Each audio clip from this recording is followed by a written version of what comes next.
We bought them extra big, we assembled them in here so they don't fit through the door. They take them apart to get them in. All right, call meeting to order. Start with the pledge. Allegiance to the flag of the United States of America and to the republic for which it stands, one nation, under God, indivisible, with liberty and justice for all.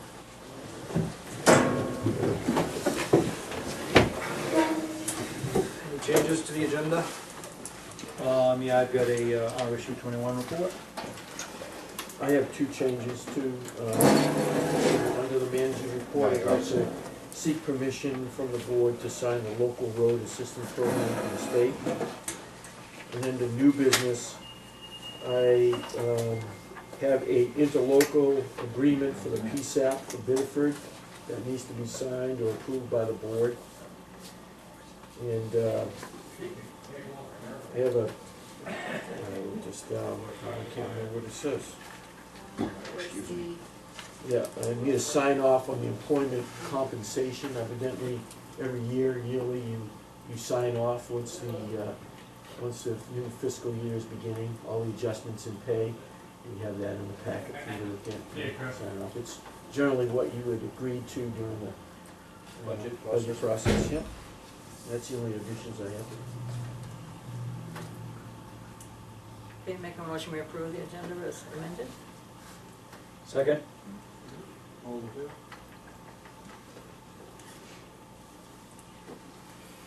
Did you note all that, Velma, seeing as how it's gonna get thrown in your lap here in about 2 minutes? Yeah.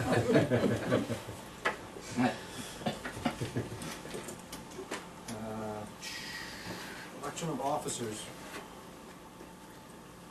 Nominate Velma as president. I mean president. That's right. I'm getting right up there. I'll second. Second. All those in favor? All you, Velma. Okay, and for vice chair? Tom? Second. Sir. Do you accept them? Can I get back to you? No, I think we got you. All right. I got true politics. All those in favor? Okay, and as secretary? That would be Mr. Dan Dubois, correct? Yes. Sorry, Dan. Second. Thank you. And all in favor? All righty. We have our slate of offices for the year. Public forum? Anyone wishing to speaking on an item not on the agenda may do so now. That's it. Approve the minutes of June 13th.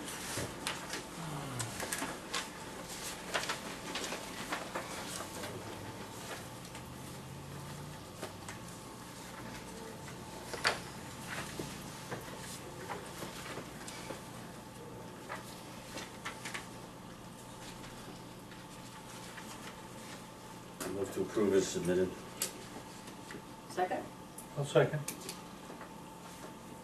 All in favor? Oh, No? yeah. Was I the one that made the motion for John? I don't remember if I was the one that made the motion for that. Yeah, you were. And then I remember Tom bringing it up right after you made the motion on Okay, all right. rewording I the, don't remember that. That's okay. Too late now. All right. Committee and board reports?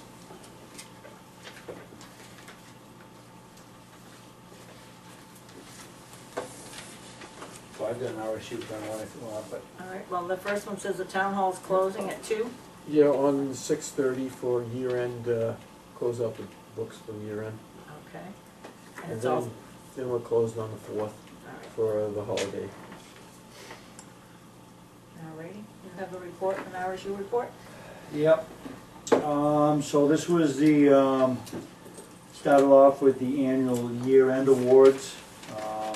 They gave an award to IT for Jamie Jensen, the high school field hockey team, Leon Mankins. They gave a certificate of appreciation to the Graves Library and the Kennebunkport Free Library. Board of Recognition, they recognize Aaron, these are outgoing members, they recognize Aaron Netto, Frank Agotis, Amy Johnson, and then Anna Kate Levy, who's a student representative. Let's see, special reports. They had a team put together for an insurance recommendation. They looked at various different types of insurance, and I guess they decided to stay with the MEA Benefits Plus. But there are some retirement issues that they need to follow up with, and there's also some discussion on the opt-out option. Apparently, the RSU 21 doesn't have a very good opt-out option, and they think that if they provide a decent opt-out option, some members might opt out and save the RSU some money, so they're kind of looking at that. The nomination of Julia Leinhold for a one-year choral music teacher at Kennebunk High School. Step 0, $36,050. Resignation of Matthew Kearns, the transportation director. Resignation of Jacqueline Prue, an English teacher at the high school. Resignation of Catherine Zella, 5th grade teacher at Sea Road. Resignation of Gressa Carbello, elementary Spanish teacher. They did votes to be adopted by the school board. There was just a computation and declaration of votes. Everybody voted, and they got a vote to accept it apparently. They've got a guaranteed maximum price for the demolition portion of the high school. It's $542,000, so they voted on that, approved that. Let's see, they approved Camp Skylamar for the high school football team, and then an ed tech, Heather McLaughlin, grade 4, is not an ed tech, but a new teacher, C Road, step 10, $54,073. Transportation, Rudy was supposed to send me the information and he hasn't yet, but they finally agreed on a transportation with TA, and it definitely is significantly less for the RSU than what was discussed at a couple of meetings ago. So I don't know the numbers. I'd like to find out what the numbers are, and I'll get with Rudy and find that out. But Jack, would you happen to know those numbers? I don't Yeah, okay. know. I'd like to know too. Yeah, so that's good news for the RSU. Let's see. Old business, they talked about special education responsibilities. What's happened in the past is the RSU would send students, not students, but the RSU would send staff to TAMS or to TA, because TA doesn't, certain educational TA doesn't have, so they would send the actual teachers back and forth. So they worked up a policy for that, and what would happen is they would bill the RSU for those services, so they don't send, actually I think it was students that they were sending back and forth, so they don't send students back and forth. A lot of discussion on that, but looks like it's the right thing to do.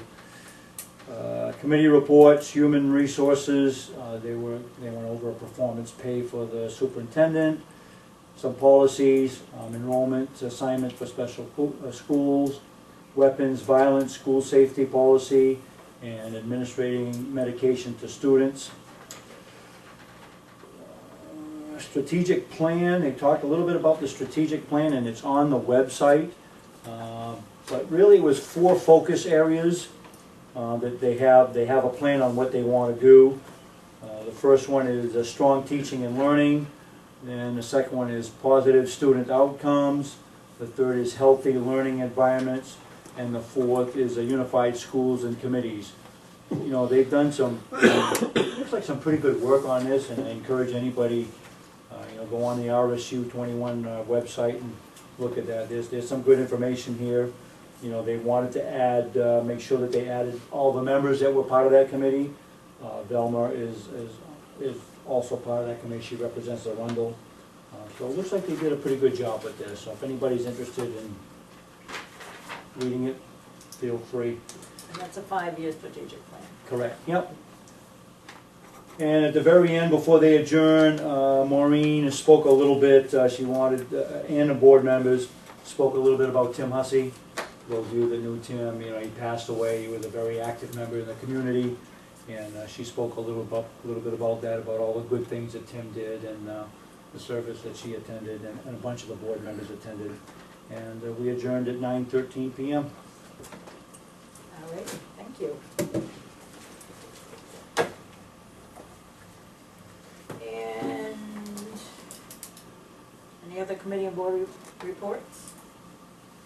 How about managers report? Yes, Madam Chairman. First, just to give you an update on the substation. The power and the insurance have now been removed by the town. As I understand, I let both parties know today there was a change in the deed language that the association felt was appropriate. They sent it over to the Gregoires and they agreed to it. So I've copied the deed and left it at the town office for signatures and then for recording. So I think we're getting to the end of that project at this point. Last week we were sent an email that RSU 21 had a bunch of used furniture that was available. In fact, we needed some. We talked to all staff here. And the Public Works, members of the Public Works Department and I went over to take a look at it. We picked up a couple of used file cabinets that some of the staff said they needed, and a table at the time. Most of the stuff was table, institutionalized chairs, some old desks and that kind of thing. So I didn't see much of any value, and then for us it was more of a matter of a place to put it at this point. So we passed on anything but the file cabinets, and they opened it up to the two other municipalities and various nonprofit organizations, and then I guess they allowed the public to come in and perhaps pay for it as they were going out. And we left after that. So. Just to let you know, I finished up all the paperwork and sent back to the DEP the grant award for $95,000 for the Duck Brook Culvert project on Downing Road. We're just expecting our check here, hopefully before the end of the construction site. Just to remind you that we're still seeking various volunteers for boards. I think we have some zoning board of appeals, budget board could use a couple more members. I think we may need alternatives, alternates on the planning board. So anybody that you know that shows an interest, I have one on my desk now for the zoning board of appeals that I'll present to you at our next meeting for consideration. So if you have people that are interested, please have them contact me and fill out some paperwork if they're new to us, and we'll get them started, get them in front of you. The request for qualifications for the Portland Sewer Road project were due today. We received 4 that came in. Woodward and Curran out of Portland provided us one. Wright Pierce from Portland provided us one. Weston and Sampson from Portsmouth, New Hampshire. And A.E. Hodgson from Waterville, Maine. Those 4 companies provided us. So what we're going to do now, we have a committee that we've put together, myself, Tad Redway, Roger Tashero, and Sam Hull. They've shown an interest. If any of the board members would like to sit on that, we'd be more than happy to have one of you. Our process now will be to look at the qualifications that they sent to us, and based on those qualifications, perhaps narrow it down and have a couple of interviews, specifically with a couple of the companies. They did provide us fee proposals that were separate as a part of this package. They ranged anywhere from $44,000 for the qualification work for this preliminary work down to, I think it was $26,000. So a wide range there of cost associated with that. So we'll get something narrowed down and get it in front of you at some point in the near future. Also, I'm going to seek request a motion and some action on the board tonight So I, on behalf of the town, can sign the local road assistance program that's provided by the state DOT. As you recall, this is a yearly thing, and what has to happen, Roger has to fill out the projects that he's done or are going to contemplate for the upcoming year on the back of it, road paving, that kind of thing. And then we have to submit it by August. Once it's submitted, they will give us a one-time payment in December of $40,660 that goes towards our road construction project. So that's been pretty much, I think that was the standard last year. And I think last year you provided permission to me to sign this. So I would seek your permission to go ahead and fill this out on behalf of the town. Do we have a Put motion that down, on I it? make a motion, yeah, we accept that, sign it. Okay, As written. all right. All in favor? Take care of that. Well, I have, thank you. That money doesn't have to just be used on the, that's not the money the state gives us towards the, Log Cabin Road, is it? That money can be used for anything? Right, I think what you're saying about the Log Cabin Road is there is state designated roads, and then they use that as a formula to determine how much revenue is coming back to the town, and that's part of the whole package. Okay, old business, the brush truck. Yes, I asked the chief and the deputy chief to be here tonight. They have done some background work and some logistic work based on the on utility safety TIF, and have looked out at 3 various vendors to provide a brush truck to us. They've got some quotes for that. And I asked them to come in and maybe talk a little bit about the trucks and the process. Deputy Tardif contacted some of these companies, and did you give them copies? Gave them some copy, Should be one for like IPS, Bulldog, No. and I may have just provided to them should be the cost. I provided in my explanation to them the executive summary that you would be in to talk to them, and hopefully if you have that information, you can provide it to them. Yep, I do. The first one we had was from Bulldog, which is the company that we ended up buying the ambulance through. The salesman that we're dealing with is Andy Stevenson. Just so you know, I'll tell you right up front that he is a per diem here. Just so you know. But their price was $115,500. And then we have one from Industrial Protection Services, better known as IPS. That one was for $115,605. And then we have one from Ferret. Thank you, Ferrera. It came in at $119,860. These are on Ford 550 chassis, or Ford 450 chassis. This includes the brush truck itself, a skid unit in back that has the tank and a portable pump for the forest fighting gear. Most of these trucks have an extended cab on it so that we can provide equipment in the back, or we can actually put extra people in it. Originally, when they priced these out, and I do have the breakdowns here that I can provide the board with. Originally, when we put these out, we also put it out with the idea of getting a UTV and a trailer to go with it. After some discussion with Deputy Tardif, and I actually sat down and talked to Keith about it the other day, I think at this time we're going to kind of hold on that. Since I've been here, there's only been a couple of incidences where we've even actually needed the UTV, and two of them have been in the last week, because we had somebody that we just had an incident Saturday where we could have used it. We ended up calling Kenny Monk. The theory on UTV was that there's UTVs all around us, and you're talking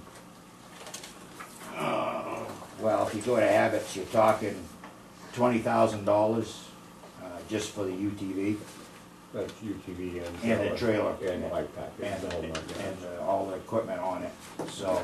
And then the rescue skid unit to go in the back of it is 3,500.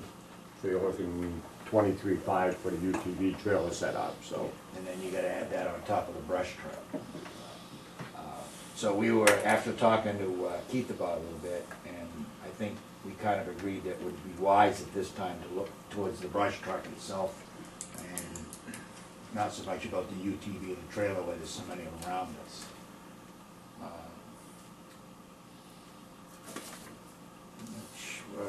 Let's see. The brush truck would be something we could use to go down the pole line or something like that, or get more off the road a little bit within reason. It's not anything we're gonna run up in the middle of the woods, that's not what it's made for, but right now we have a, what year is it? 72. We have a 1972 truck that is basically the brush truck, but it's a regular big truck, that's what it is. So this something's a little smaller. I think this falls more in the criteria of what the power company, when they earmarked the TIF money for the fire, public safety, was to buy some equipment that would be beneficial to them. And I think this is a good first purchase, because it's something that we can show them that if something happens out on their pole line stuff, we can get out and help them. And that was the reason behind the UTV. CMP suggested that we do a brush truck and a UTV so we can protect their pole lines. So I don't know if there's a clause in the CMP TIF money that says we have to have them both. No. So. No, the TIF documents that were submitted in the estimates they received for the brush truck were based on these, this quick attack unit, this information that they received when they first put the TIF together. It's got all the specifications and everything in regards to the truck, but the paperwork that was submitted to the DEP, the Department of Economic Community Development, just lists 5 items that were listed as needing to be purchased, and the first one was what they described as a wildland pumper 4x4, otherwise known as a brush truck for us, and then the UTV system after that, and then wildland equipment and training, an attack pumper at some point in the future, and a fire bay improvement as a result of getting this new equipment. Right now we have, with the 26,000 that will be going in, we'll have roughly about 81,000 will be in the account at this juncture. So you just educated me, what is the brush truck designed for primarily? For putting out woods fires. Wood fire, oh, Yeah. okay. Do you carry water in and stuff like that? Yes, Oh, yes, it would have a, what they call a poly tank, it's a plastic tank, there's Okay. 300 gallons on it. It has usually has a small portable pump, 300 gallons a minute. So, I mean, it's something that you can pump water off, but you can also carry forestry tools and stuff like that. It's made to kind of, and I wanna say, it's made to go off the road, but it's not made to, climb mountains and go out in the middle of the woods and stuff, but it is made so you could get out of the roads that go into the power lines and stuff like that. But it's obviously not limited to just the power lines. The idea was that the power company wanted something that they could see that would benefit them. So it's more of a forestry unit, is what it is. And what's this trailer that you described? Yeah, it's just The trailer's for the UTV, it's for the UTV. to haul the UTV around. What's the UTV? It's It's a Gator, Like a. four-wheel, ATV. ATV. Oh, okay. Four-wheeler. ATV. Okay. You know the four-wheelers they have now that have the roofs on them Yeah, and they okay. got the back, so.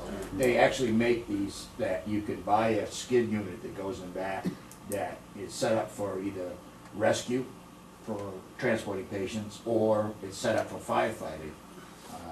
And I think the deputy had a good point that the rescue one, if you buy that, it's fairly light. You can take it out and put it on the ground and throw firefighting equipment on if you need it, whereas if you had the firefighting equipment in it, it's not something you can just pick up and throw on the ground and throw something in. But like I said, after talking to Randall and Keith about it, I haven't seen any great use for a UTV, and I just think it's, in my own mind, is, you know, thinking that, you know, do we really wanna spend $25,000-$30,000 over TIF money on something that may sit there and never be used, or do we wanna kinda wait and see how it transpires over the next couple of years and move on in the list? I mean, it may come to a point where we're running down on the Eastern Trail something all the time, and we might need the UTV of our own, but we got them all around us, so, and so that was the reason behind that. But then I mentioned it to Keith the other day, and then within 24 hours, we needed the UTV, and this last week, which is unusual. So this is basically a brush truck, with the exception that it can carry manpower. So in the wintertime, when you know, we get the heavy snows and you get trees down and wires and stuff down, it's a smaller vehicle. We can put some people in it. To me, it makes more sense to run something small like that to cover it rather than a $500,000 fire truck down the road. We could put people in it and send it to mutual aid and stuff like that. So, and I think it, to me, it's something. It's more intent. Is the intention of the power company was to have something that is going to work for them, that they can see that we're buying as the town, that's going to benefit them, even though it's going to benefit the whole town. I think the big thing wasn't so much the power company as it was the planner had worked that up and gotten it through, Right. had to be approved by department, was it, I can't remember which department it is, but. Yeah, Department of it had to- Tad had done a lot of that Certain groundwork. criteria. Tad did a lot of it, sit Had to down. be fire related, I think Right. it was, or something. Yeah, as you recall, we just captured the new transmission lines that were coming through town and captured that value for a specific period of time. And then after that, it will cease and that money will come directly to the tax coffers without any direction to it. What do we get a year on that again? It's about 26,000. You give $26,045. See, when this started originally, it went from 25,000 a year to 125,000 a year. It was up and down, up and down, up and down. So, but and I had said right up front that I felt that the first purchase would be the brush truck, but it would make, to me, it makes sense if I am a company that's got a lot of stuff that's not on the road and stuff that's off-road. It would be nice to show that we're buying something, since you're providing the money to us. I mean, Well, it's not CMP that's giving us the no, money. no, it's- right, the yeah. taxpayers, right, absolutely. I think a few people have a misunderstanding Right, on it that. is They think the taxpayers, it's CMP money and, or, Yeah, if it hadn't been Specific. earmarked for public safety, it would Right. be Yeah. taxpayer money, so, I mean, it just makes sense to. So what's the difference, you know, you've got three quotes, two of them are actually pretty darn close. What's the difference in the truck that they're quoting? The two of them are the 550s, one of them's a 450. The one that Ferrara is higher than the other ones is they have an $11,000 foam unit built into it, which is, they make foam for, to use on wood fires and stuff like that. Technically, we could take that out, and it would be cheaper. But there was something else missing on that one, I thought. The IPS didn't have the hose reel Oh, on it. IPS didn't have the booster reel on it, so, Yeah, that one was just the phone. just the foam unit. So technically, that one would be like 108,000 without the foam unit on it. So that would be a cheaper one, as far as that goes. Same unit, same truck? Yeah, pretty much. Actually, it's, this one is a 550, and one of the ones, I believe the ones that Bulldog quoted was, the 450. And IPS also quoted a 550. Actually, they all quoted 2017s. So these aren't bids, these are just quotes. These are just estimates, yeah, these are not this is not an official bid, these are just prices, and they set the prices down, and we tried to tweak things around, because some of them didn't have a way to fill the tank, except for standing there holding a hose on top, which that's kind of gone by the wayside a long time ago.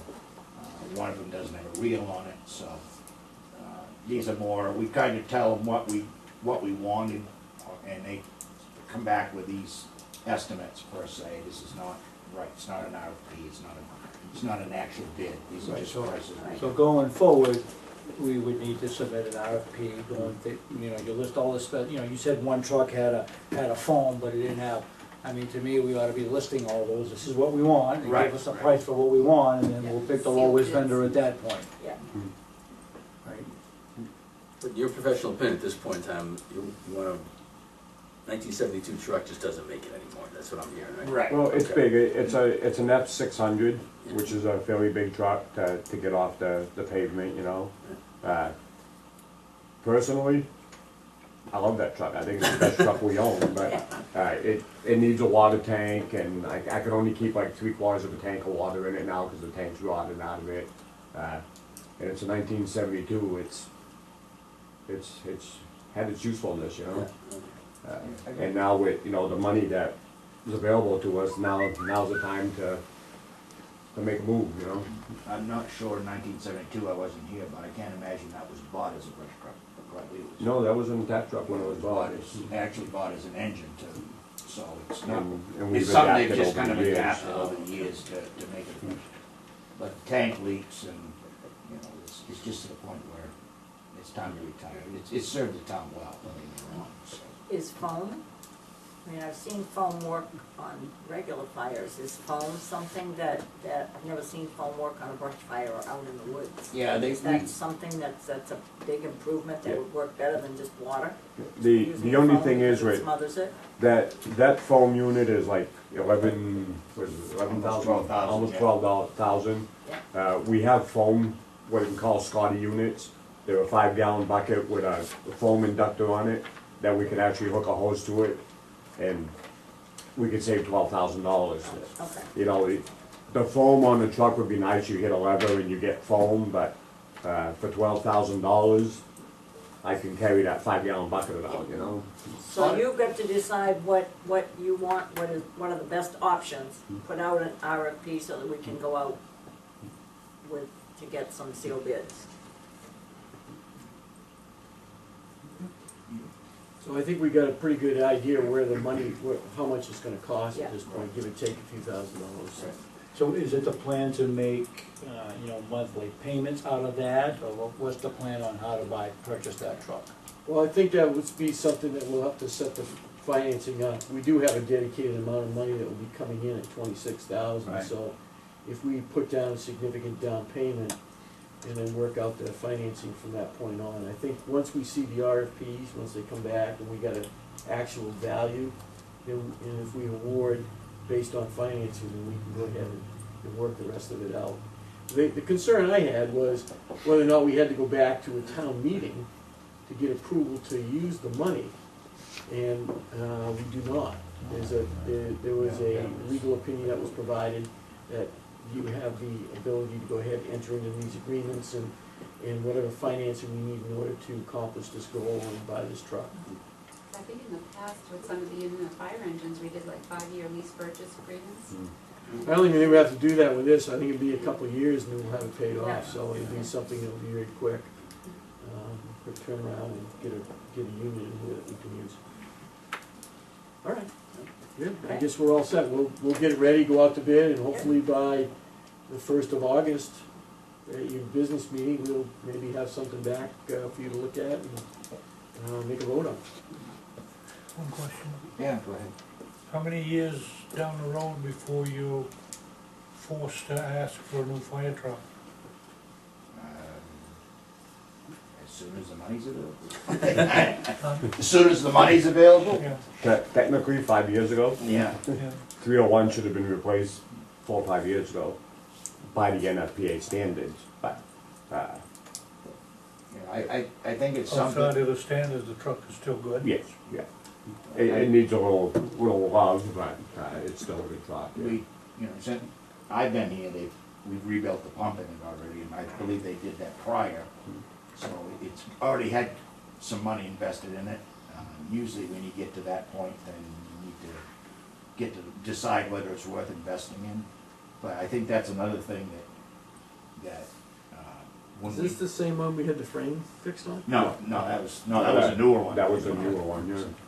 But I think, and I haven't really talked to Keith about it, but it would be something the town manager and the board would have to discuss, but we should really think about getting this truck, the brush truck, and getting it paid off, and then we really need to start thinking about the engine. That's gonna be the next really big buy, and this is a way to kinda help do that, but.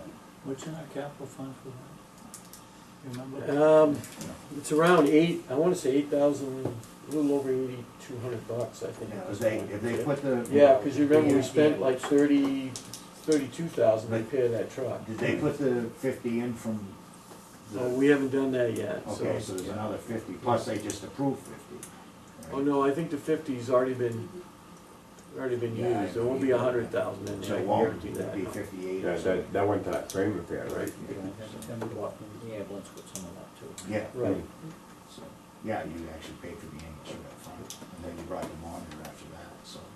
But I think it's something that, you know, it's something the board needs to think about down the road as far as budget goes. If you want to, you know, stipulate in 5 years that you're gonna try to buy an engine, you might wanna jack your money going into the capital improvements, so you're not getting it rammed all at once. Or you can go back to the finance deal. I'm sure the town's got a pretty good rating as far as that go. That might be the way to do it, is to finance, put so much money down and then finance the rest. What's the ticket on that approximately? The neighboring town just bought one for 400,000. So you wait 5 years and you're gonna, So Be good. 500. yeah, It'll be 500 yeah, for absolutely. Yeah. You know, I think it's a good segue into when it comes time for budget time. I mean, you ought to have something for us as Yep, far as an absolutely. appropriation plan for the next 5 years. Yep. What do you see for equipment? I know we've asked Roger to put something together Yep. for the next, Yeah. you know, so it'd be nice for this board to know that, hey, this, you know, we can start planning for that stuff now. Absolutely, I agree with you 100%. Keep that in mind when it comes time for budget. Yep, no, I'll see if I can have something to keep, and then we can go from there, so absolutely. Okay, any more questions? Anything else for the chief? All right, thank you very All much. set? Thank you, gentlemen. Thank you.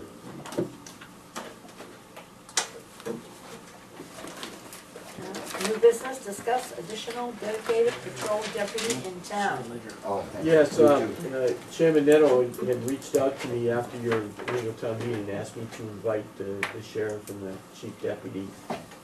They contacted me today, I reached out to them last week, they contacted me today, and they had a scheduling conflict, so they'll come at your next meeting to try to talk to you and discuss that. And I told them to sort of be prepared for various options to discuss, so on and so forth. But in your packet, I did provide to you the 2014 and 2015 sheriff office statistics for the town. If in fact you want to take time to discuss that, or you want to, I'll ask the sheriff to provide the 2016 statistics when he comes, so we'll have a little bit more of a comparison as we look at this stuff. But Do you know what these designations are for, Keith? It says self, then dispatch, total, I mean. I believe those are the patrol deputy doing his due diligence and Okay. working in town. The others are dispatched calls, specific thing called in. We had 1,000 less calls in 2015 than we did in Yeah. 2014. Yeah, and most of them were in, motor vehicle stops. And that They could went be, from 1238 to 902. yeah, that could be 300. because of, we had patrol deputies that were sort of being shuffled around here for a while. Now we have Greg full-time, so. Hopefully. Do we still have two? Do we have that other one still? Nope. No? I thought they We were don't gonna have have, two. I thought there were, no, but I thought that Two. the sheriff had a program where he was Right. gonna put a second deputy down here Yeah. just for motor vehicle. For speed patrol. Yeah, Yeah, I believe that they received a grant for that, and it's Right. shared throughout the whole county. So yes, there'll be. so once in a while we do have two. Yes. I know Troy was, when Troy was there, he was pretty diligent Very at doing aggressive motor, about motor Yeah. vehicle stops, and, you know, I would see him around a lot. I don't see the new guy around that much. I'm sure he's doing a fine job, but I know we had a lot of complaints of speeding in a couple of, streets, and he was doing a pretty good job of curtailing that, so. Yeah, I've seen county vehicles on 111 doing radar. Yeah, good. Like they were up there this morning at 5. They missed. They missed me. Yeah. I've seen them on this road down, Yeah, Limerick Road can be a fast Yeah. road too, traffic flows through here pretty easily. and they've been on, down on the River Road too. So my hope is that they'll be here and you can discuss with them. That seemed like something that the public that attended the annual town meeting felt that you should at least provide some due diligence and review it, so. Yeah, let's get some ideas, and then we'll Yeah. present it to them to sign, so. And somebody issued 7 parking tickets? Yeah. Really? Probably on that eastern, But if Probably we the had Eastern a- Trail. No, not so much there as, the antiques place, there's the no parking signs right there, because we had put no parking signs along there because people were parking on both sides of the road, and if you came through with the ambulance or a fire truck, you couldn't even get through that. The log cabin road Log was awful. Cabin Road Yeah. was, bad, so I think Where'd the that- fine money go? It comes to us. Oh, you kidding? $10, but you can, we've got a few. Well, let's get out there and do some more. Need a new fire truck. Yeah. All right, discuss town hall site work material from Sebago Technics. Yes, Will is here this evening. I've provided the report that Will and his firm had developed for you. I have a copy here, or 2 copies if you need to look at it. He's here to just give you an overview of what they did and answer any questions that you may have. But I think it's interesting material and something that gives you something to think about. Thank you, Keith. So, Keith contacted me and requested this to help you sort of move the town hall project forward. And asked us to look at 2 sites in particular, the Route 1 site, and then the Limerick Road site. And many of you were in your seats when a couple of years ago, we, with an architectural firm, came up with a building floor plan, a 1-story building, a little bit shy of 8,000 square feet. Simone will tell you it still probably has a couple tweaks in terms of closets and so forth, but pretty close to what you folks think will serve the town. And in terms of site planning, you had asked for capacity for 100 cars to be parked at this facility for voting events, for meetings, etc. So that was the sort of development program we used to assess each of these sites. So then we, we didn't want to spend a lot of money, so we used tax maps for property lines, not a survey. We used available topography, which is available in southern Maine. It's called LiDAR topography. It's satellite topography. It's not as accurate as you would do on the ground, but it's pretty representative of the terrain of the land.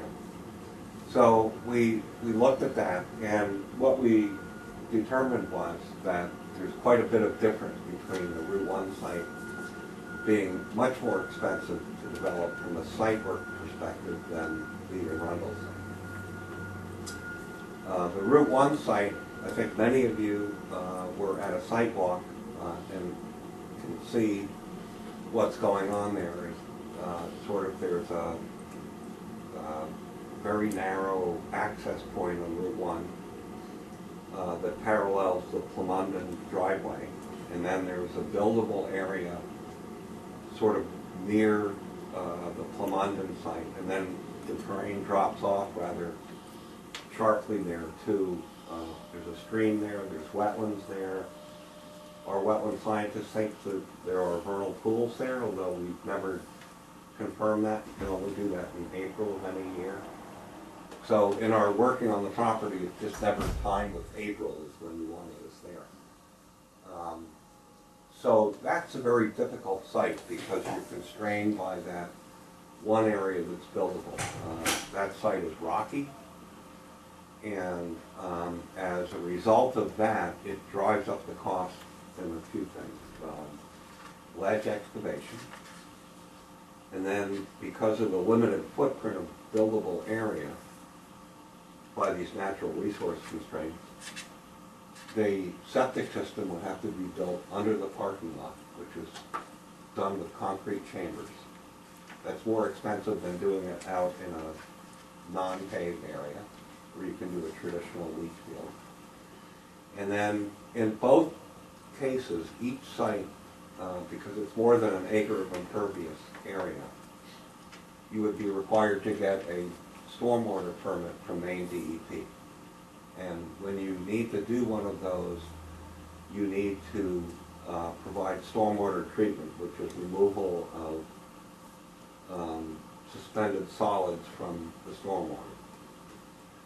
And in each site, it's a little bit different. In the Route 1 site, that would also have to occur in a mechanical system, series of pipes under the parking lot.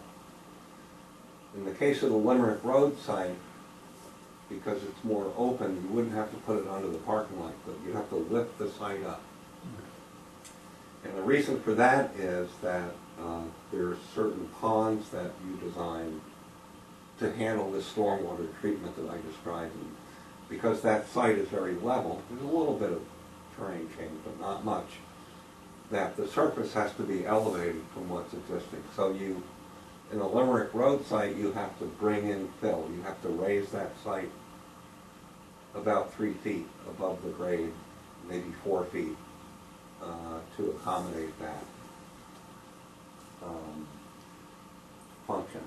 The other thing we wanted to do for you was to, we retained a geotechnical engineer as a subcontractor to us to make sure that a traditional spread footing design would be acceptable on each of these sites, as opposed to, if you had a site with very soft clays, you might have to drive pilings under the footings, which would escalate the site work. And the good news is both sites can accommodate those spread footings, so that's good. And the other thing we did was we did soil tests to determine that both sites are suitable for septic disposal, which they both are. So that was sort of the basis of our estimating. They're not totally precise because we don't have accurate survey information. You know, we didn't want to spend the money to engineer final design. So our engineers made some assumptions in terms of quantities and amount of fill and so forth. It could vary a little bit, but what we've given you is a fairly good comparison between the two sites. And the Route 1 site, site work only, this is not the building cost. And just to remind you, the building cost for the building itself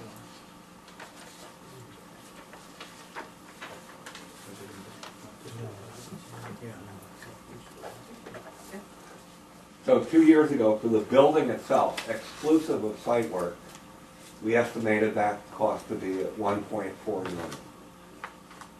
For site work, at the Route 1 site, it's just under $1 million, $975,936.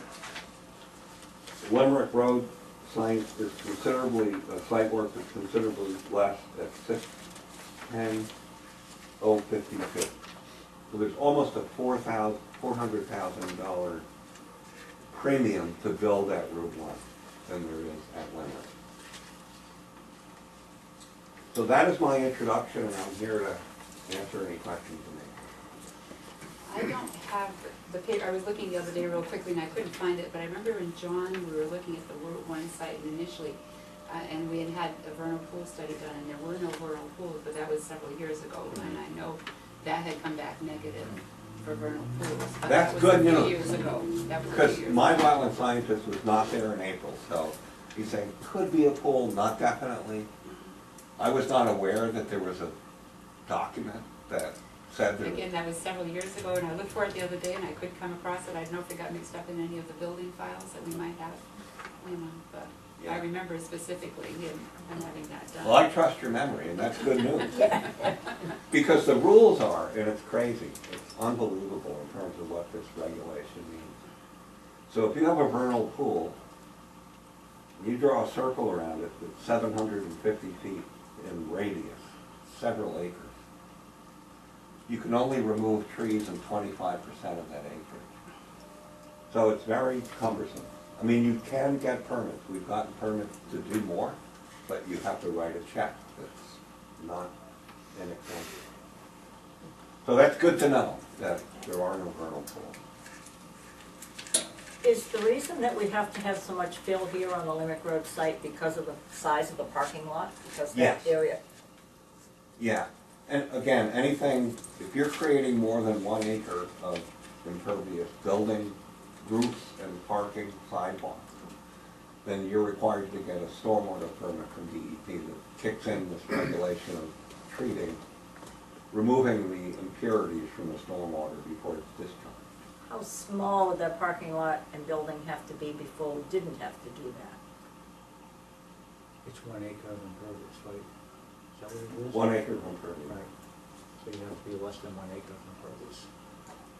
Yeah, and it's sort of, I can't answer you definitively, Velma, but, you know, it's probably, in the realm of, you have to reduce 100 cars to 50 to 75. And the building size, if you went 2-story, would that make a difference, or smaller? Yes, footprint? yes, it would. Yeah, if you shrunk the footprint of the building to get under your 1 acre, then but then you have an added. But then cost of you're, permanent. yeah, 'cause you gotta be careful about 2 stories, because you're a public building. Yeah, you have to have. You're now access. elevators and, you know, things like That that. creates a whole realm of other costs. Well, if you've got 40,000 square feet in an acre, and the building is 8,000, that would leave you 32,000 square feet for your parking lot. Now, that sounds like a pretty good sized area. Do you guys have any, standards for like how many square feet per I have a rule of car, or- thumb, is, it takes about an acre of pavement to park 100 cars. So, that's why my response to Velma was, if you reduce that to, Don't forget road too, John.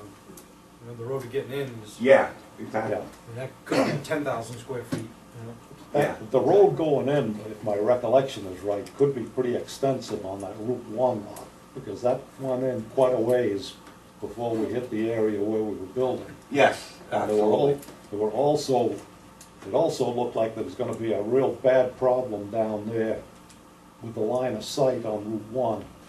When you come out of the driveway, looking south on Route 1, there's a hill, and if people come cruising over that hill at 50 or 60 mile an hour, ignoring the speed limit, which seems to be the standard method of driving in Arundel, I think it's just a matter of time before somebody gets wiped out there. Yeah, and there's an identity issue there, because you are literally abutting the Plumondon property, so where am I going? To the Arundel Town Hall or Plumondon Electric? Yeah.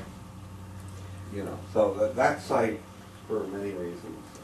I think one Well, of the the question I have for that site, if you don't mind, we've got about 10.89 acres there Yeah, in that entire site. Once that road is in, and it's gonna be 50-foot wide, it's gonna have sidewalks, we're gonna have water that's gonna come in there, so there's gonna be the potential of perhaps developing other parts of that land. I guess my question to you is there other available land on that property that is suitable for other commercial use in terms of another building, commercial? Say that the selectmen used Yes. 4 acres and they got 8 more acres or 6 more acres there, can they develop that into other, is it potential there? it is, it's limited potential, Yeah. because there's resources throughout the tank.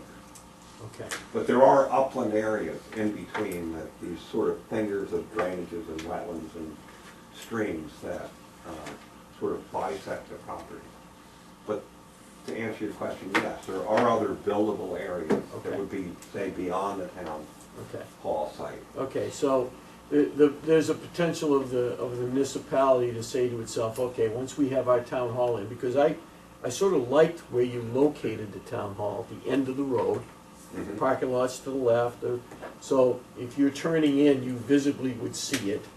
That was the intent of the Yeah, plan. and I thought it was a great intent, and I appreciate, I was gonna comment on that anyway. But my thought from there is, the potential does exist that the town could recoup some of its cost by selling other lots. We already got 50 feet of road in, somebody else wants to buy a piece, they may have to put some more road in Absolutely. to Yeah. get to those spots. Yeah, that's true. Okay. I was just gonna say along that line, I know, just talking to Tad, he kind of liked the idea of the fact that we would be putting that road in because the whole, comp plan, the land use ordinance about DB2. the DB2 is developing that whole back area. And then if the town provides the beginning of access, then that whole DB2 area becomes open for other businesses and things to Well, I think that's take something that advantage of it. selectmen need to Yeah. consider as they're looking at both these sites. That would Yeah. change the design of this though. Right, well, no, not necessarily. You know, we're here, the parking lot's here, okay? They could come in, the road could go out like this. See what I'm saying? To go to access other parts.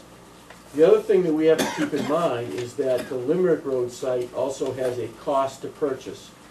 So if you add that piece in, you're about $145,000 to $150,000 difference in both sites. So you need to keep that in mind too when you're looking at both these sites as well. What was the offer that Plumondon had made us? Something about a Uh, share right away or something? Yeah,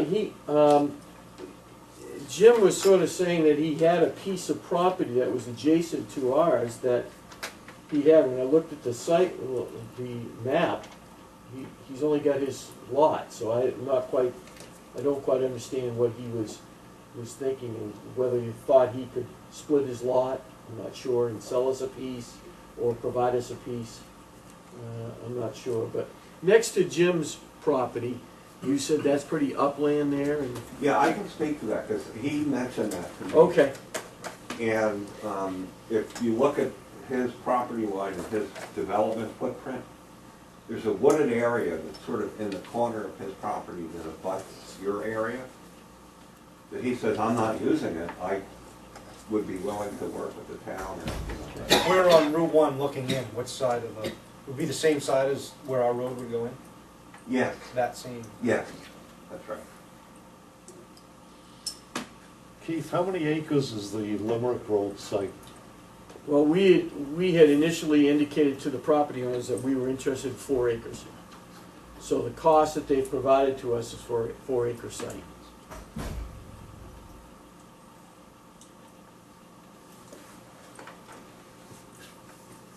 So what's the piece that Jim was, I mean, this is Jim's property Yeah. right here. It must be this here that he was thinking of. This is very small, Will, I don't know if you can see it, but This this is is Jim's one. property right here. Yeah. It's generally sort of something like that. Okay, all right.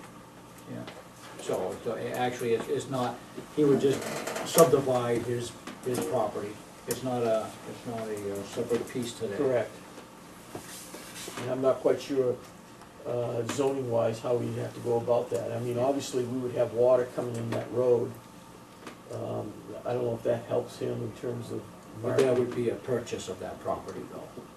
No, Mr. Plumondon indicated that if he could work out something in terms of, because the water's coming that way, he would probably look for a stub to come into his property so he can gather water.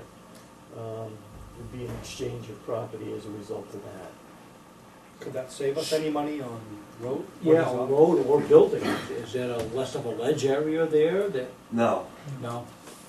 pretty bony up at that particular location. At least it wouldn't be clay to sink in, like the school. Did you factor in ledge work on the Route 1 property? Yes, we did. If there were a sewer line put in at some point going down Route 1, would that make any substantial difference in the building costs, and that you don't have to factor in leach fields and I don't think so, sir, because my guess is the sewer line that would run from the building to Route 1 would require rock excavation, which would offset the cost of the septic system.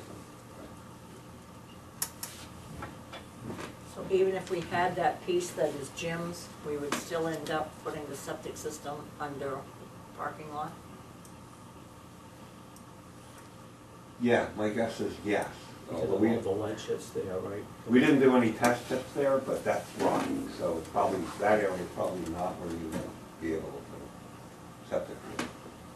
So if the septic system's on the parking lot, does that present any problems in the future in terms of maintaining the system and repairing it? Those, obviously. Well, we've done it a lot. Yep. It's not ideal because you can't dig it up if there's an issue. Right. Yes, it can complicate ongoing maintenance, but it's common practice. I'd like to think like, let's say the septic system under the parking lot or the leach system was good for 30 years, 40 years or whatever. I'd like to think by then sewer, you know, instead of digging the parking lot, I guess we're headed out. The other way. Yeah. Well, with the water You line wanna coming head in, out to Route 1, you still gotta dig the parking lot Yeah. along the line. with the water line coming in, And we your could, road that's already in and paved. you can lay a sewer line in the water line as long as it's trenched or as long as it's shelved. Right? There's horizontal and vertical Okay. separation requirements Okay. that aren't determined because we don't have a sewer district, right? Okay. So, Gotcha. But it would certainly be, if we were to do that property, which to me, it would certainly be to our advantage to lay that in there as we're building. I don't know how you'd ever determine elevation. If the line on Route Right. 1 was at a different elevation, You're right. that would, Yeah. oops, we're a foot lower than the sewer line in the, Then you put in you put a pump in or something? Yeah, you'd have a pump station. Yeah, I don't think you want to do that. It's still cheaper than redigging that all up. Yeah, we're not there yet. You don't have any idea what cost would be associated with doing that. 'Cause that's not in this now. No, it's not. No. Mm. Limerick Road site, we figured out a way to reduce that to 3/4 of an acre impervious. That gets rid of DEP, Mhm. that would get rid of your soil filter media beds, Yes. and it would also reduce the amount of the fill substantially. That's right, though, and the numbers 5 years associated. down the road, we can add more parking lot. Add another half acre Yeah. without DEP. Been done before. You know, and for a large event, you get the right parking on a grassy area. Yeah, Yeah, they have this mesh that you can put down yeah. and put a little bit of topsoil over it, 2 inches. You get a beautiful lawn and a parking area, and it's not impervious. The only time you'd need 100 cars is maybe once every 4 years. No, I was gonna say, not town Not meeting, town that's for meeting. sure. not town meeting, We right? can get away with 10 cars for town meeting. So to Phil's point, and I'd be happy to do this Yeah, for you to come back with that answer. But let's say 75 cars get you under an acre, and you don't have to bring in that fill, and you don't have to build those ponds. You're gonna save 94,000 plus 25,000. Yeah, we're gonna say Significant number. 100,000 right there. So would that, Significant number. would that be Yeah. the same on the Route 1 property, the savings, if you cut it down to 75 cars instead of 100 cars? Be similar? It would, yeah, it would. Because, I mean, most of the time, you don't need that many. It's, the biggest thing is the elections, and, you know, you have people parking on the road, because, I mean, we have what, I don't even know, do you have 20 parking spaces here? Right. So I think 75 would probably be, because But it's not it's like. not as much savings though on the Route 1 property, because on the Limerick Road, you gotta bring in fill in order to raise the elevation.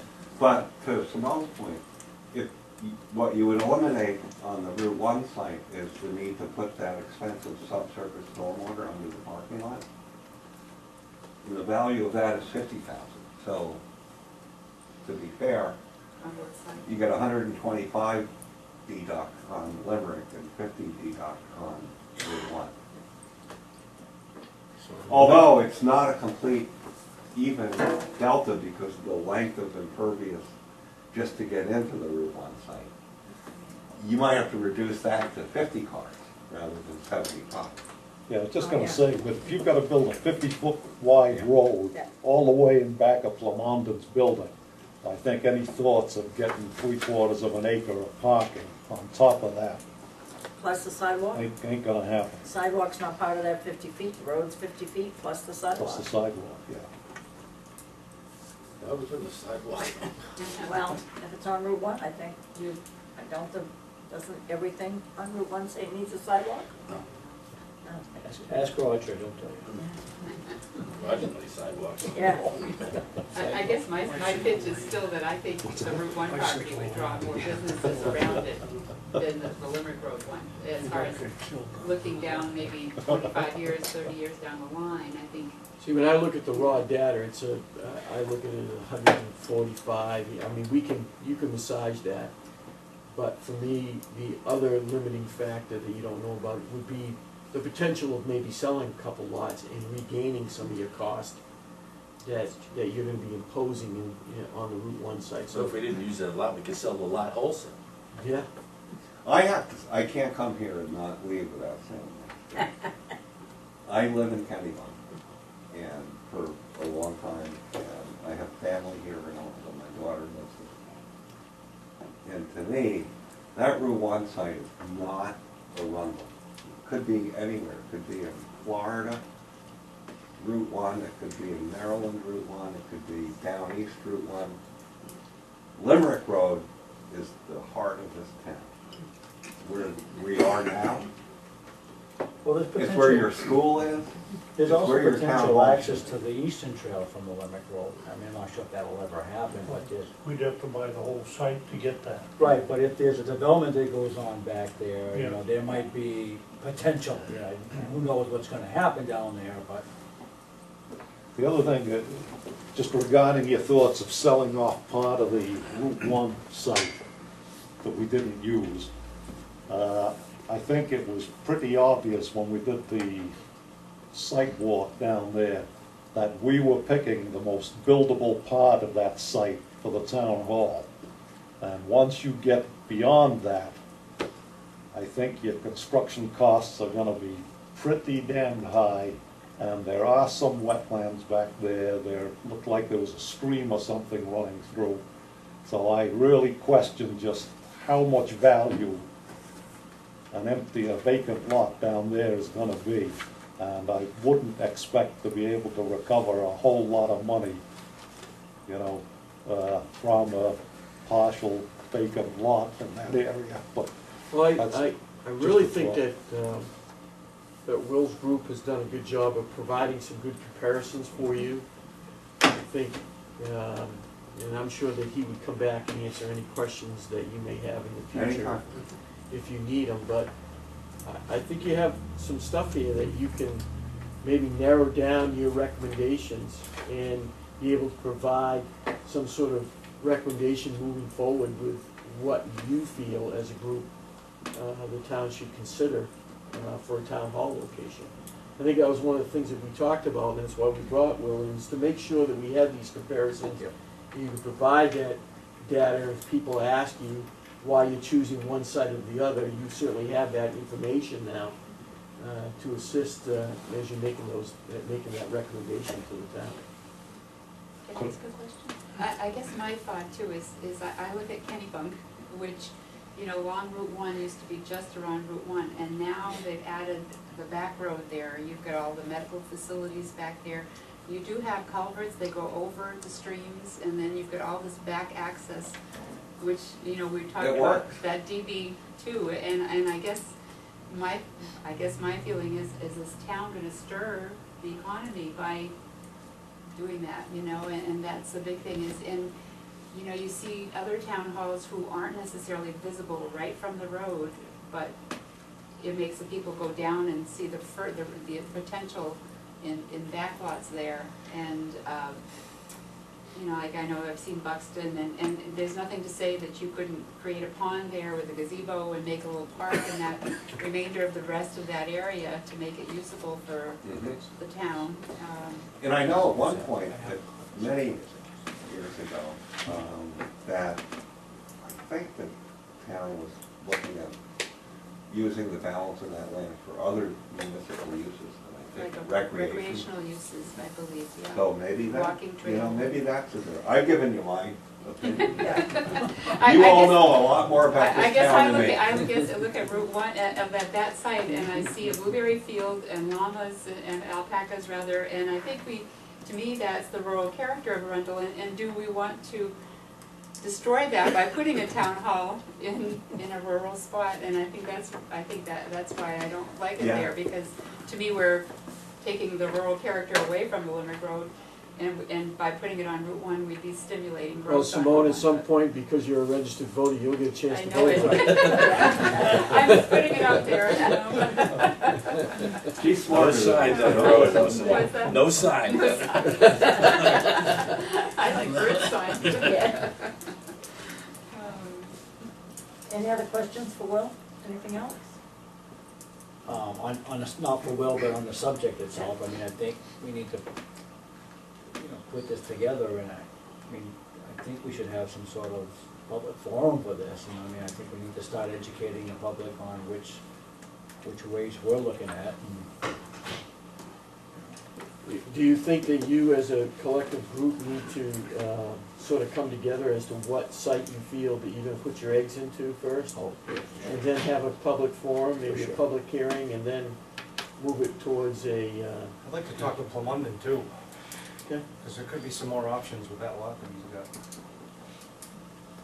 Would be good to invite Tad along as well for Well, we'll the make, planner. we'll, wait a I'll minute, reach is he a out. proponent of Route 1? I He don't probably know. is. It probably is. I'll reach out Your angle. to Jim and see if we can chat with him, have him come to maybe your next meeting, and you can just chat with him about his spot.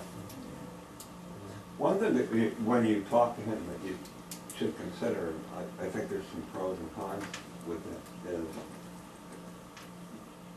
because they're side by side, you mean your 50 feet is here, his 50 is here, should they be shared, and he Right, come off of his, right. could save you a lot of money. Because we had talked a little bit to him Come in about using that his when we driveway. had gone to the sidewalk. When he was there, he had come out at the end, and I don't know if it was Tad or somebody, I remember talking about it, saying, geez, I wonder if we could use it, and there was a little bit of discussion. And That's when he You came know. to me, after you kind of, when it was breaking up, and said, Yeah. we could So, consider that. that in itself would be, to me, would be a significant savings if we could do something like Yeah. that. Well, I'll try to get Jim to attend your next meeting, and you can chat with him in reference to it. Hopefully we'll have blow up a larger map. And we'll go from there. How much would that save us if we used his right of way, his entryway? Quite a bit. I mean, because you would defer the construction costs and access drive. I couldn't break it down to you, but it's all at 50, 75 grand. You'd still have to incur water and electric Yeah, but he must have And water. rock. And what? and rock. And rock. Yeah, Bill knows about the rock. Yeah. Anything you do is gonna, And we don't know Involved. what the makeup of his entryway is, right, do we? I mean, so we'd have to maybe do some core samples and see if that would need to be yeah, rebuilt. exactly. Is it in okay condition? Right. It seems to be okay, but Yeah, we but it's haven't gonna really looked generate at a it. lot more traffic and stuff, which,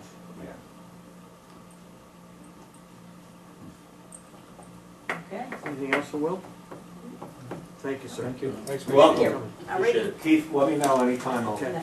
come Will. back. Yeah, Appreciate it, thank You're you. welcome. thank you, dear. See you. Alrighty.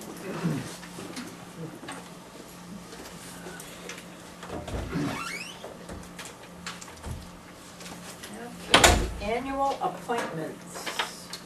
Yes, we have I think we put a list in there, but we have a list of annual appointments to be made by the municipal officials. That includes the animal control officer, the assistant animal control officer, the building inspector, code enforcement officer, electrical inspector, the commercial electrical inspector, EMA director, fire chief, FOIA officer, health officer, plumbing inspector, registry of voters, tax collector, and town clerk. When you have that in front of you, I believe it's a all-inclusive list that we've put together for you. I think we'd entertain a motion in a second for it. So I'll make a motion that, I'll list the names, that way we've got it on the record here.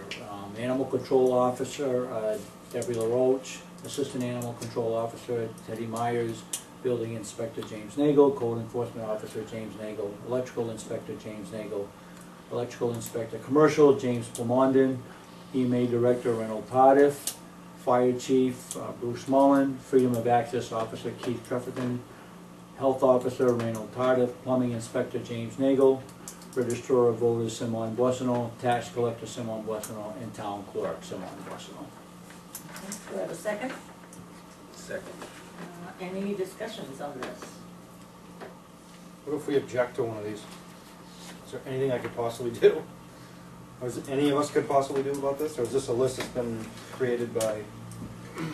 This is the list we're promoting. If there's somebody on this that you're not gonna vote for it, unless you wanna do each one individually, I would suggest that you abstain from voting on any of them at this point.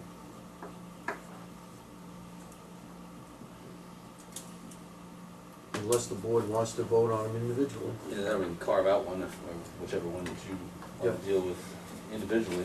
Well, I think you guys know which one Yeah. I want to do individually. Well, I mean, I can I just didn't know if there was any. redo my motion. Is this a list that's been made by the town meeting where we've already appointed the money for the positions? or- But we've approved the money for these positions Right, already. that's what I mean. Right. So All is it you're a- doing now is just making the appointments, Right. and you can decide if in fact you wanna do it as a full slate, or if you wanna do it individually. So I will amend my motion to cover everything except for we'll handle the chief separately.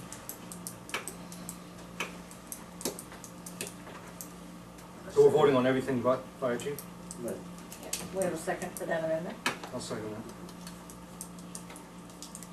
that. Okay, then we're covering everything except the chief in that motion. Alrighty, any discussion? All in favor? Any opposed? Okay. And then I Now, make a motion that we don't appoint Bruce Mullen as fire chief. I honestly, I'm still stuck on the fact that I just don't think he's doing an effective job at that position. Every time we ask him a question, he looks to Reynold Tardif for the answer. I honestly don't think he was prepared tonight on his brush truck presentation. Couldn't even pronounce the names of two of the trucks, so. I'm standing my ground.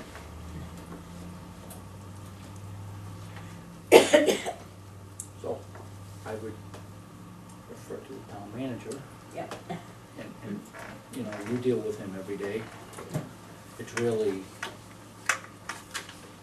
it's you're the one that, I don't think this board really has any authority to take him off his position, so it's all, Correct.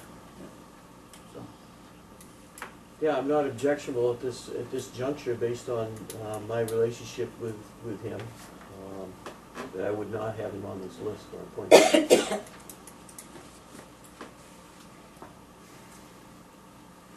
do we have a second to Jason's motion? Well, you don't have to not appoint, you don't have to make a motion to not appoint, you're just gonna adopt the ones that we have appointed. What they're doing right now is this list is, Jason has made a recommendation that not to appoint. I think we gotta go the other way. You gotta make a motion to appoint, and then you can vote. Okay. Yeah, alright. That makes sense. So I'll make a motion to we appoint Bruce Mullen as fire chief. Do we have a second? Yeah. Okay, and discussion. We know how Jason feels about it. I apologize, I keep bringing it up, but I get, unfortunately, to deal with him, and it's just not, I don't think he's an effective fire chief. If you have any issues that, you know, specific issues, do you take them to Keith? I have, yeah. He's spoken to me numerous times.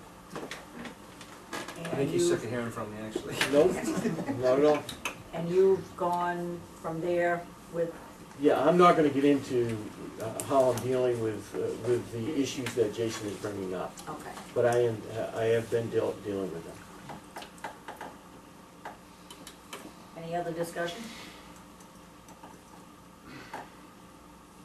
Alrighty, and we'll bring it to a vote. All in favor? And opposed? Motion carries 3-2. Do you have a sheet for us?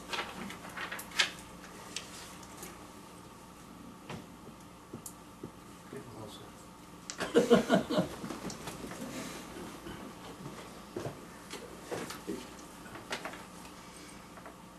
And the committee assignments. I don't think we need anyone to work with the budget board because we now have joint budget board and selectmen's meetings. So I think we can cross the budget board off the list. They don't meet outside of us at all? Hmm? They never meet outside of us at all? I don't think so. They Initial do, meeting. yeah, they do, they do an initial meeting and then they might have, I think Yeah. they might have had one other meeting, Yeah, but for all intents and purposes, they, They'll do We're- more yeah. procedural rather than substantive Yeah. issues. Yeah. I Yeah, think and I'll certainly be at that one, Hmm. could advise the board if I Yeah. see something that's coming up. I'll stay with the RSU Finance Committee, if it's all right. I'll stay with the directors. Unless somebody else wants to, Yeah. I'll do the planning board, but, you know, I haven't been attending many planning board meetings lately, but, you know, if somebody else wants them, that's fine. If not, I'll do my best to continue to try to get to those meetings. All righty. I can stay on Parks and Rec. I was on EDC too, but I don't think they're even They will committee be, anymore. they will be starting here shortly Yeah. again. They will be starting shortly again, so if you wanna stay on it. Yeah. Okay, so Jason's on EDC and Parks and Rec. Tom, is that something that you, I've been on the comp plan, so, all right, and I can do appeals board. It's, Oh, sure you will. yeah. Yeah, and I'm also on the comp. You are too? I'll stay with fire and rescue.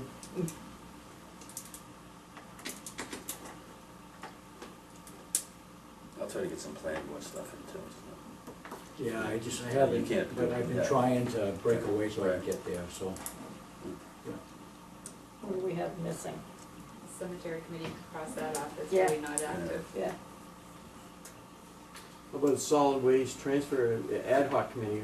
I don't think Those we are have pretty one. much, Yeah. yeah, That was more when we were planning Okay. the, unless if we decide to do curbside pickup, it was kind Okay. of part of the plan. Yeah. Why don't we just not retain anybody on those at this particular juncture until we resurrect them? If we do, then we can. and I think we're all on the Town Hall Building Committee. Mm. There.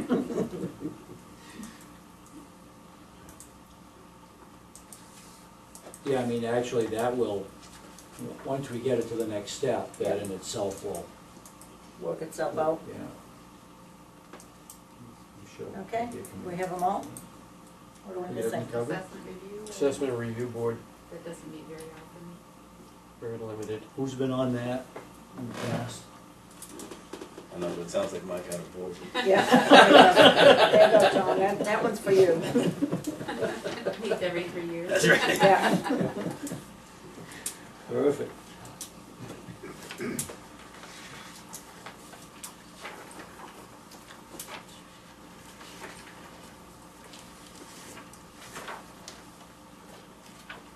We have various, I have Richard Ganon, Roger Moran. If you want to do them separately, we can. For appointment to the planning board as a member. These are ready to go. They're all to the planning board, right? They're all to the planning board at this point, yeah, all 4 of them, I believe. So, we, We have 2 here for 3 years and yeah. one, the other ones I don't have a designation. Which ones are Right, electric? they had done 1 1 year year. previous. We had done Yeah. 1 year on those. For the last 2 years in 1 year. Right. So we didn't know what you wanted to do, reference moving forward. I would just continue to recommend 1 year appointment at this point. And that would be for John and Marty? Yes. Yeah. So Rich Ganong and Roger Moran for 3-year terms, and Marty Kane and John DeKidman for 1-year terms. Yeah, I'll make a motion for that. Just do them all as a one. Rich Going and Roger Moore for 3-year terms, and Marty Kane, Marty Kane and John McKinnon for 1-year terms. 1-year term. All right, second to that? I'll second. Any discussion? All righty, I'm fighting the battle. Oh, Yeah. yeah, good luck with that one. yeah. You go to the meetings, is there anyone that we're appointing that you feel, well, I suppose if you have a problem, you take it to Keith.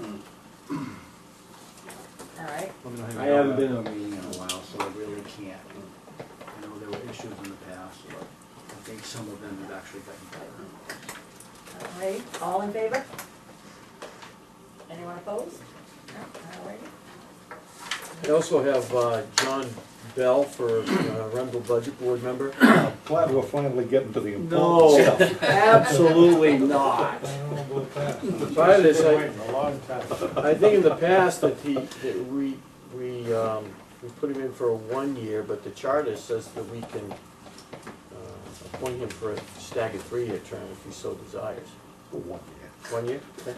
Oh, come on, that way we don't have to keep John doing it. John does an excellent job. I make Yeah. that motion. I'll second that. For 3 years? 1. Yeah, he only wants 1 year. I'd like to go 3 years, but Yes. he won't take it for 3 years. This one? Oh, that's John's. John's Oh, got sorry, we haven't voted on that one yet. He loves it. No, I guess it's somebody's, my copy probably. We haven't voted on it, but we made the motion second for 1 year. Motion for John and seconded for 1 year, all in favor? Thanks, John. Thank you, John. Thank you.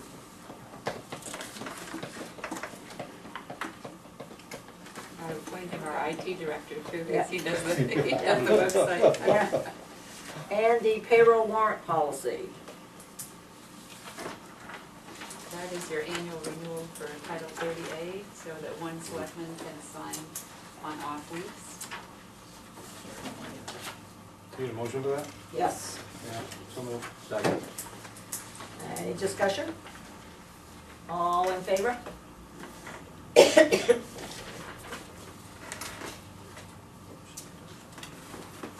You also have your code of conduct. That's Oh, what I come on, we stand. haven't had a good knockdown drag out for a long time.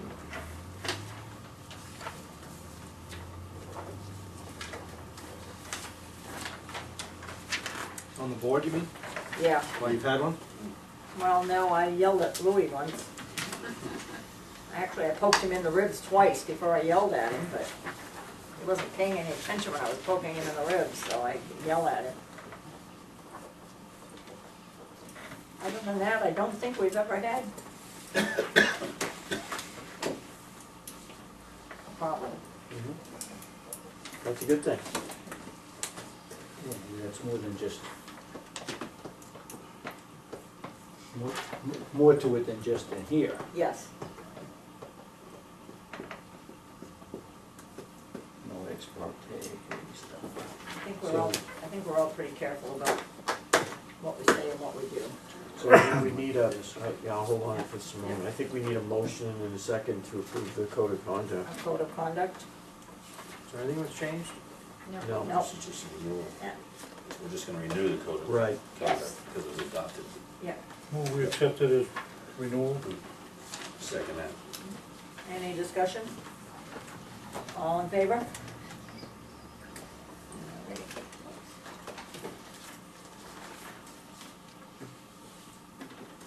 We received our PSAP agreement with Biddeford today.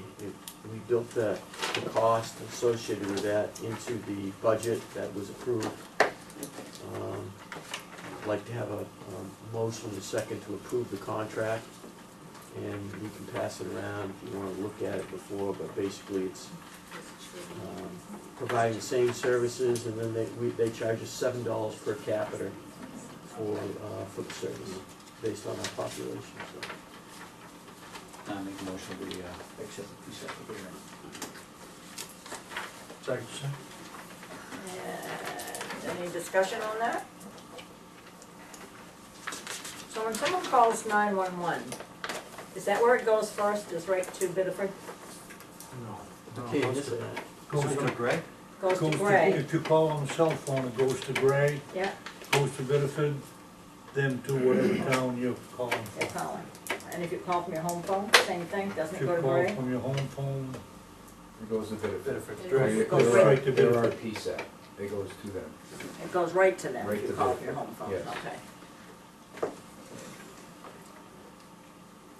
And do they have that ability to, if you call from your home phone, to locate you? If something happened, if you call from your home phone and you put the phone down, can they still locate you? Can they give you the location of Yeah, that phone call? your address comes up when you call 911. Okay, And if you are calling from your cell phone, and it goes, when Gray gets it, they send it, transfer it right to Biddeford. And we'll say you're lost on the Eastern Trail, Biddeford can ping your cell phone and get the coordinates to, within 5 to 10 feet of where you are. wow, good. Alrighty, yeah, okay, any other discussion? You need a motion for payables? Well, I've got We've one got a other, motion on this one and a second, all in favor of the PSAP? Who seconded it? I did. You did, Jason? Sorry, I forgot about it. the last thing we have is the document that was prepared by Wendy today for the selectmen to sign off on the employment compensation adjustments. They were all built into the budget, they were all reviewed by you folks prior to the budget process, and they were the spreadsheet that was provided to you during your budget and budget board and board of selectmen deliberations. You have to flip it over too, Velma, the rest of them are on the back of that sheet.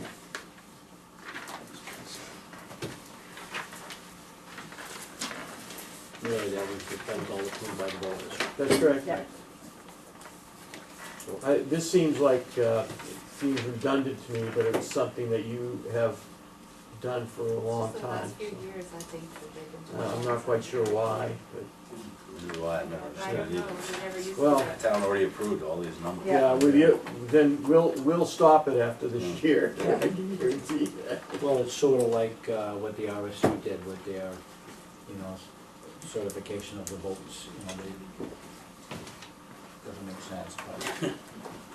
So I'll make that motion that we approve the employee compensation as approved by the town board. Yeah. Do I have a second? Second. Any discussion? All in favor? Town voters and budget.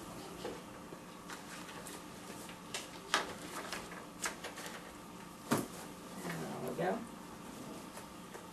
And the payables warrant, So moved. second? Second. All in favor, since we've already signed it? Tom has it. And any other business? Anything else?